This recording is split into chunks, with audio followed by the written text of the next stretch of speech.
So originally we wanted to rank Middle Eastern countries. There's a list of about 17 countries that are considered Middle Eastern. But today we're going to do about 12 of those 17. All of these rankings in this tier is based on the information that I've gathered over the years. So let's get started with the ranking. The first country we want to start with is Saudi Arabia. Now, Saudi Arabia over the years has become easier to get access to. If you're coming from a Western country like America or Canada or the UK or even European countries, you can enter Saudi Arabia on arrival even.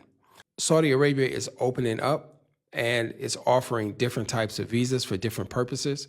And that makes it easy access to things like Umrah, to visiting the Prophet's Mosque, sallallahu alaihi wasallam, and just to explore the country and to possibly stay.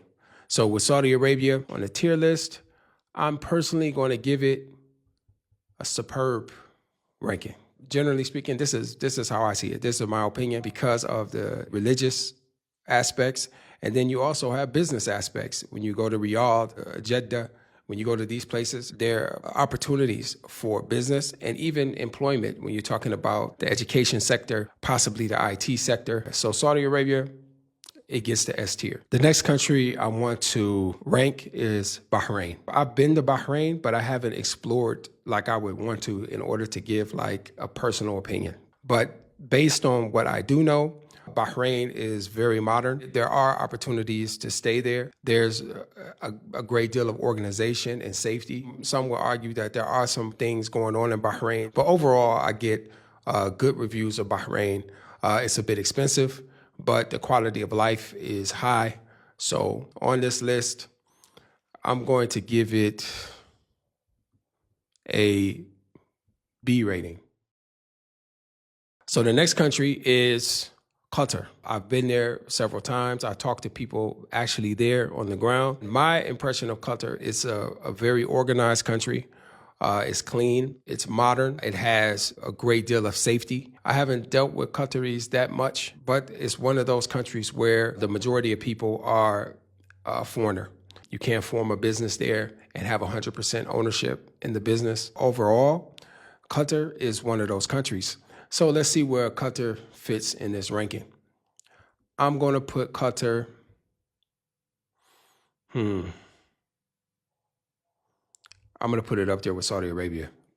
Yeah, Qatar is nice. It's small though. There's another thing that I found interesting there. You find imams that are foreigner that are even from the UK or from America. You'll find an imam speaking English in the Masjid, which is great. It means that they have permission to give lessons and give the khutbah even. That was something that I found interesting and unique. The next country we have is Oman. What I think stuck out the most with Oman is the people of Oman. I really felt at home because you can meet actually Omanis, which is different than some other countries. You can get to meet them and have even your family meet their family and these things. I think that's much more likely in Oman. But overall, what stood out to me is the manners and the hospitality of the Omani people. There are places where you can get the basic Islamic studies, Quran, Arabic. Of course, in all these countries, Arabic is the language of the country. I rank Oman as, I'm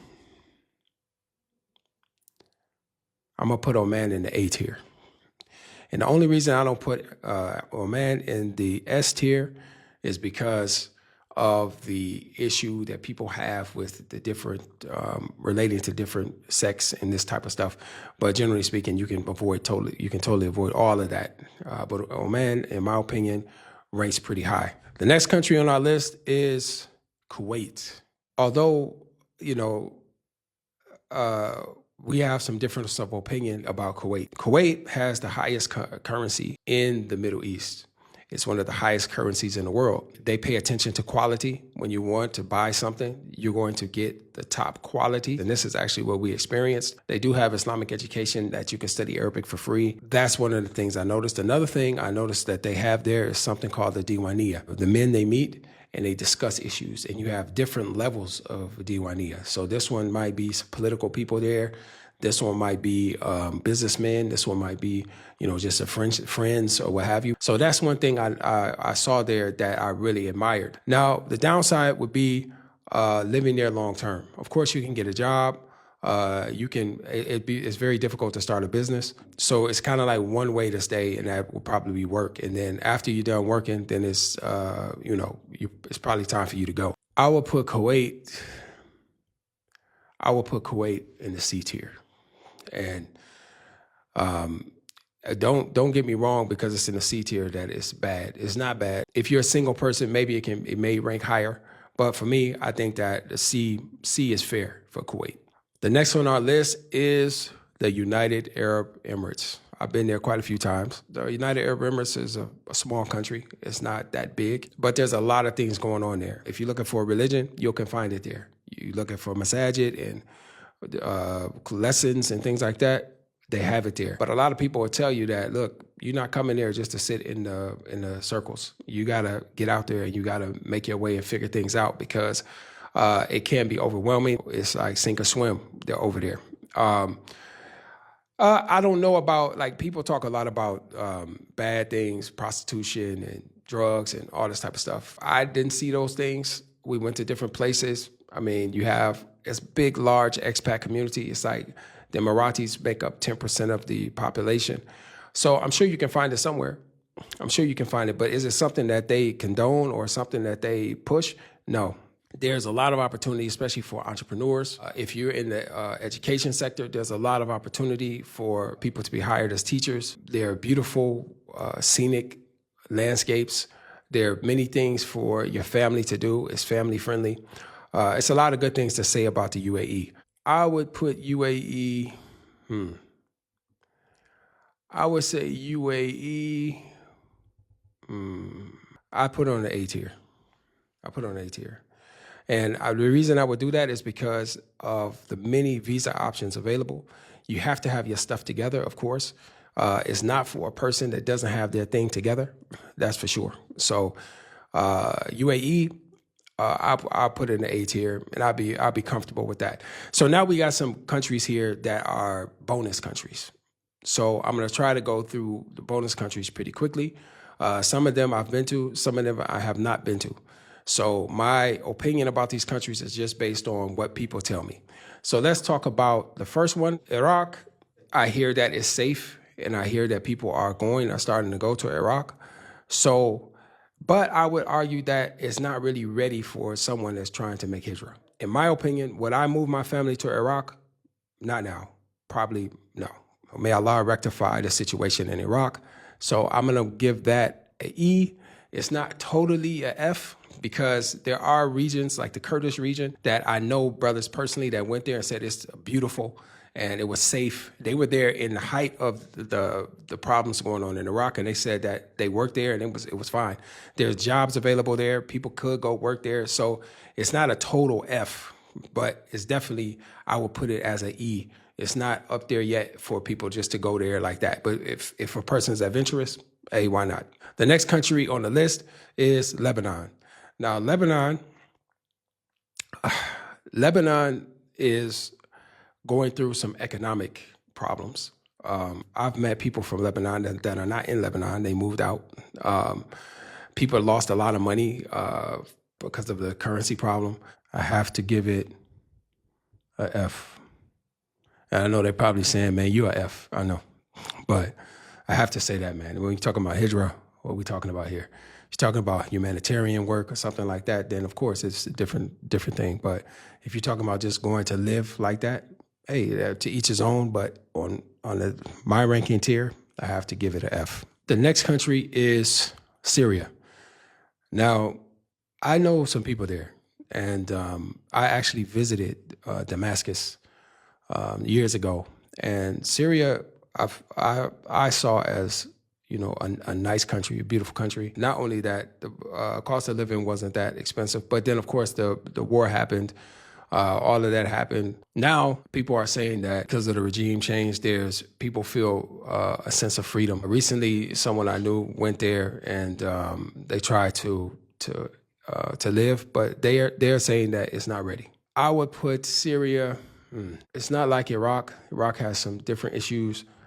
I'll put it as a D. I'll put it in a D tier. It's not a F. It's not an E. It's a D. The next country is Yemen. And of course, Yemen is experiencing some hardships. And Yemen used to be a popular destination for students of knowledge. Now it's still there. I would argue that it's mainly a hub for a student of knowledge. It's not necessarily someone that wants to go and just live there. This is just my opinion, and it's based on people I've talked to and people that have been there. On this list right now, currently, I would make Yemen on a D tier. And that's because you can go there to study. The Hijrah part is up to the individual. If they want to rough it out, if they want to just benefit from the Yemeni society, it's up to the individual. If you're not going to Sana'a, or you're not going to places where there's some conflict or something could happen, if you're going outside of that, in my opinion, I put Yemen on the D tier. The next country, I don't know if it should be on the list or not, and that's Palestine. And when it comes to Hijrah, Palestine would be very difficult. Of course, what's going on there, I can't see going there unless you're going to do humanitarian work. May Allah aid the people of Gaza, and may Allah give us victory over those oppressive people. May Allah destroy their plans and destroy their intentions, and may Allah remove them from that land. Allahumma ameen. Now, in our document, we list 6 countries, and we give a ranking based on some criterion, and it's more of a data-based study about which countries rank the best when it comes to making hijrah to the Middle East. So to download that document, just click in the link below, inshallah, and you'll have access to it, and you can use it. And it also has some graphs and things that you can look at and see how we came up with this list in the ranking, inshallah. So finally, we have Jordan. Jordan is our final country. And I've been to Jordan, alhamdulillah. I've been to Amman, and I went around. I at that time, I was considered myself someone who's trying to study. So I went to places where students of knowledge were. I love the landscape. I love how they built the homes and the mountainous areas, and because you're kind of up and down hills and things like that. It's very clean. It's a little bit expensive. They have programs for people to gain citizenship. I've heard that in citizenship by investment, but I'm pretty sure that they've canceled that, but it may still be available. I'm not sure about staying. So because of my uncertainty about it, I can't put it at a top tier. But what I can do, I would rank Jordan. I'll put it on the C tier. And the reason for that is due to the uncertainty of being able to stay in the country. That part I'm not cleared up about. But if it was a clear path to residency and everything in Jordan, which it probably is, I just don't know, I'd rank it about a B. I put it on the B tier. But for now, I'm going to put it on the C tier. So originally we took 6 Middle Eastern countries and we ranked them based on ease of access, long-term stay, religious study, quality of life, safety, healthcare, English usage, K through 12 education, and higher education. Each country was given a score, and based on the total points that the country had from those categories, it was given a ranking. You can access that document by clicking in the description below. May Allah bless you all for watching, and inshallah until next time, assalamu alaikum wa rahmatullahi wa barakatuh.